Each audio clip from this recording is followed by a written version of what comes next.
What is going on, my good old friends of YouTube? It's Stas here. Welcome back to another video. So you saw the title today. We have 7 companies to break down, all of which just reported numbers. So we're going to break down the earnings that came out. And of course, we're going to break down a bunch of charts and maybe the indexes later in the video if we have time. So hit the like button. Make sure to subscribe. You might as well follow me on X and on TikTok. Why not? Those are linked down below. And if you guys want some free stocks for Moomoo, up to 15 stocks, each up to $2,000. Those are also linked down below. And with that being said, guys, cheers. Let's dive right into the video. So check it out. We did have a red day today all across the board. The NASDAQ, the Russell, Dow, S&P, you name it. Everything went down today, and it wasn't a crazy red day.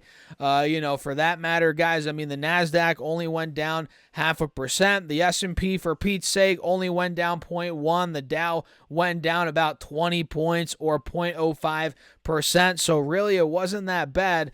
But we did see a bit of selling, some volatility. The VIX did creep up to almost 14 points, and we are noticing, a little bit of a pullback here on SPY on the 4-hour chart. But obviously, the bulls are still overall in charge, and we're noticing the same thing here on Triple Q. If I pull it up and show you, clearly bulls are still in charge, but we're noticing a little bit of a pullback. Pretty much the same on the Dow Jones as well. We're still obviously in charge. The bulls are in charge, but we're coming down a bit close to that 50 SMA here on the 4-hour chart. So obviously, the uptrend's still holding. Everybody knows that now pretty much. And when it comes to the companies that I want to talk about today, guys, well, let's get into it. The first one is Snowflake, which their stock is taking a massive beating right now. It's down big time. It closed at 230 on the dot, and now it's down to 183 after the bell. So it looks like it's down about 21%. So Snowflake is down massively after their CEO stepped down, and their CEO, I believe his name was or is Frank. Well, he's not the CEO anymore, but Frank Slootman, I believe. He was with the company since 2019, and they went public in 2020. So that's a big hit. It looks like he's stepping down because he's retiring. So, okay, makes sense. I think the guy's like 70 years old, 65 or something. I forget exactly how old he is. So, all right, he wants to retire. Kudos to him. But yeah. Now I think some guy named Ramaswamy is stepping up as the CEO. He had some experience working at Google, and what was he previously at Snowflake? I forget exactly. But yeah, that's the big news there. So let's see exactly what they reported when it comes to EPS and revenue. Looks like EPS came in at 35 cents, which beat the 18 cents expected, and they also beat on sales, $774 million versus $759 million expected. So they beat EPS, beat sales, and it looks like they guided for Q1 product revenue of $745 to $750 million versus the estimate of $770 million expected. So guidance is a bit soft for Q1 product revenue, so keep that in mind.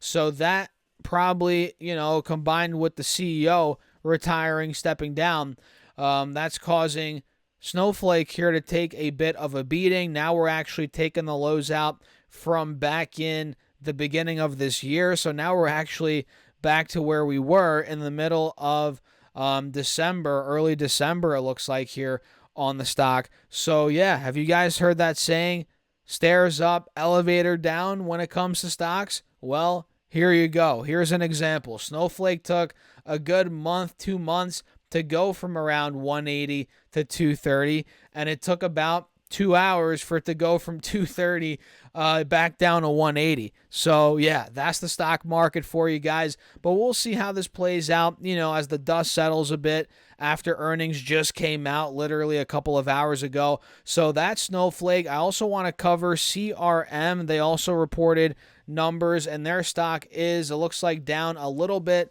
But listen, guys, a lot of these stocks, you got to realize they were up big time. Some are near all-time highs. Some are at all-time highs heading into earnings. So you got to keep that in mind. So CRM was pretty much at almost $300 per share, which I don't think that's an all-time high. I think the all-time high is 311, but either way, we're near all-time highs heading into earnings, and we're pulling back a bit here after the uptrend is still holding, guys. That's kind of what I'm trying to get at here. So Salesforce reported, let's see, where are these numbers here, guys? Come on, where are the numbers? Looks like adjusted EPS came in at 229, which beat the 226 expected. Sales $9.29 billion versus $9.22 billion expected. So they beat EPS and they beat on sales.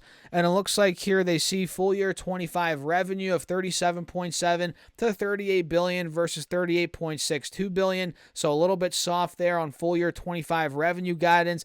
Looks like they guided for Q1 revenue of 9.12 to 9.17 versus, let's see, 9.14 billion. So pretty much right in line there for Q1 guidance. That's good.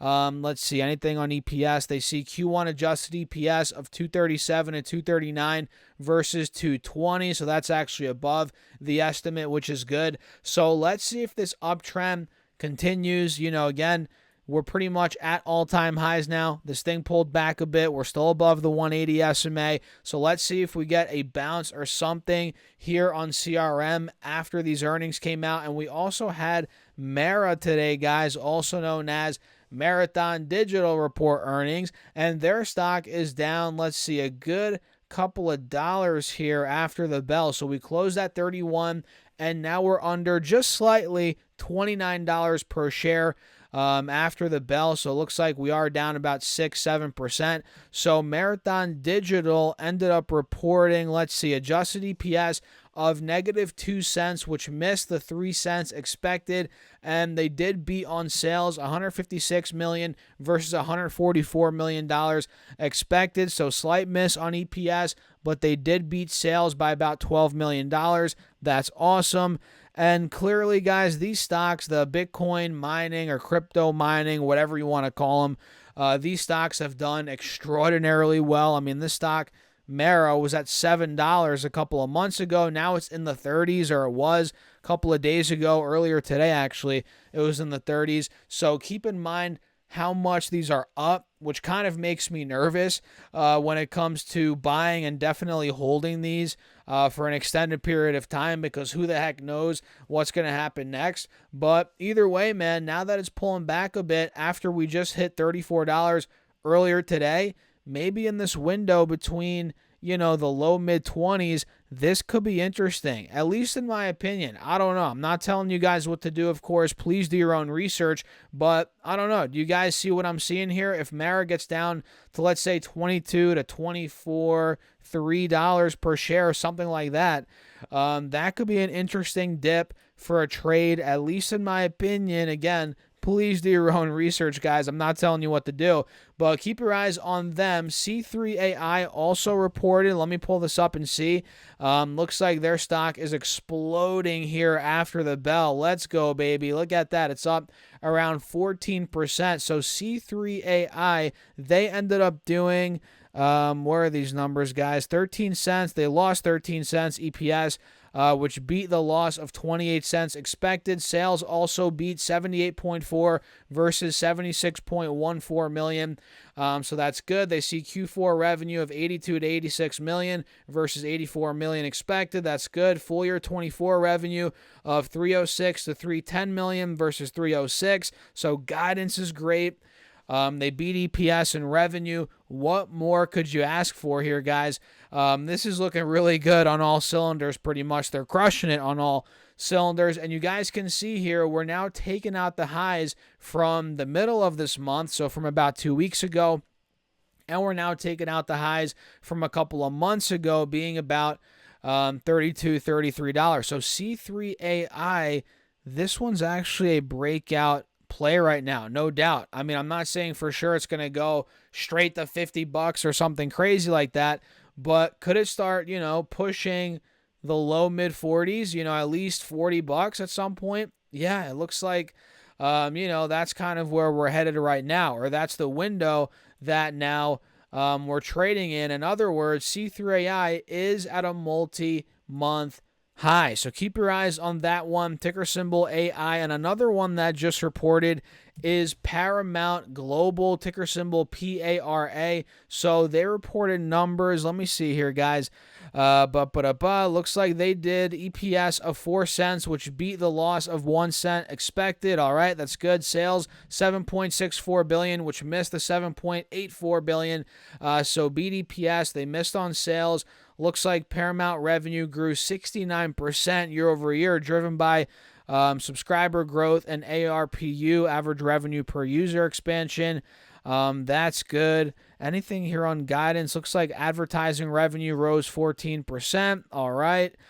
Subscription revenue grew 43%. Pretty good. It looks like subscribers reached 67.5 million for Paramount Plus. Does anybody out there have Paramount Plus? Obviously, 65 million of you guys, or almost 68 million actually do. But I don't have, maybe I've tried that one. I'm not sure. But do you guys watch anything on Paramount Plus? I don't know, but clearly it's pretty popular with 67 million subscribers. That's nothing to sneeze at all here, guys. I'm not seeing anything here on guidance or anything about guidance, but yes, something's got to be wrong with the company, considering the stock's down from $17.50 to $11. So it is down a good 40% in the past not even 3 months. So something's wrong, or maybe the stock investors, maybe they have this one wrong in terms of mispricing it. I don't know.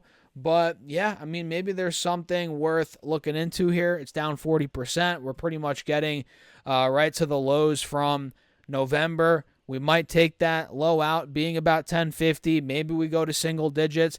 I don't know. But Paramount Global, I'm watching it. Earnings just came out. Add it to your watch list. And before we continue on here, guys, do not forget to get up to 15 stocks for Moomoo, each up to $2,000. Just use that link down below or go to StockSurfest.com/Moomoo. Once you open up your account and fund it with at least $100, you get 5 stocks. And fund it with at least $1,000, you get 10 more stocks, totaling 15 stocks. And each of those could be valued up to $2,000. And by using that link down below, not only do you get up to 15 stocks, but you also get a bunch of other perks, again, by using that link down below. So check out all the details at StockSurfest.com/Moomoo. And with that being said, cheers. I appreciate you guys again for all the support, for tuning in, checking out all those links, as all of those links are affiliate links and they do help out the channel. So 2 more stocks. HPQ, guys,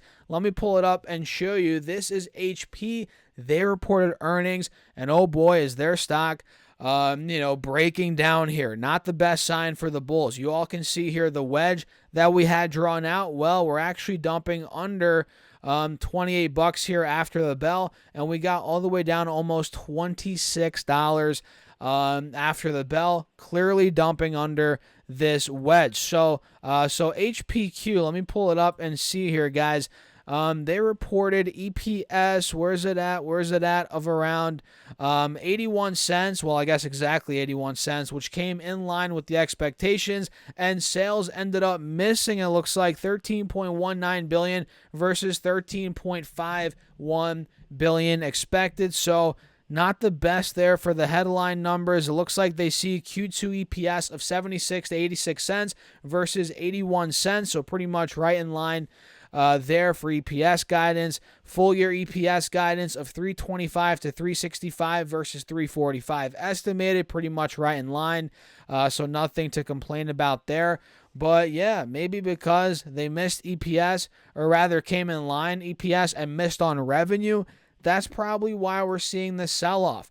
Initially the stock dropped around 8%, and now we've recovered a bit, but still we are down around 4% right now after the bell on HPQ. So let's see how this transpires over the next couple of days here, as again, we are now breaking under the wedge, which gives the bears more of an edge at this point in time. So the last stock for today, guys, is Novavax, ticker symbol NVAX, and this thing has been all over the place, man. This thing broke out of the moving averages a couple of days ago. It was at $4. We shot to about $6.50 before earnings.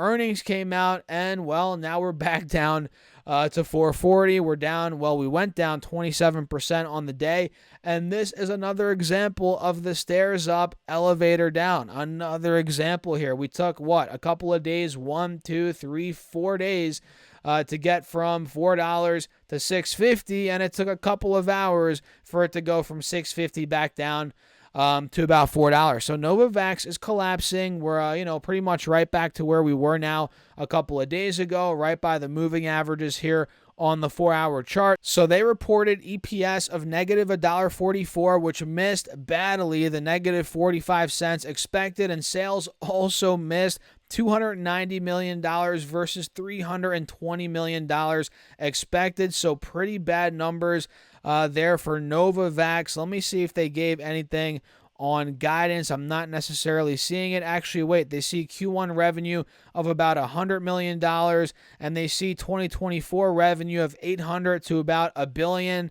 So we'll see how that plays out.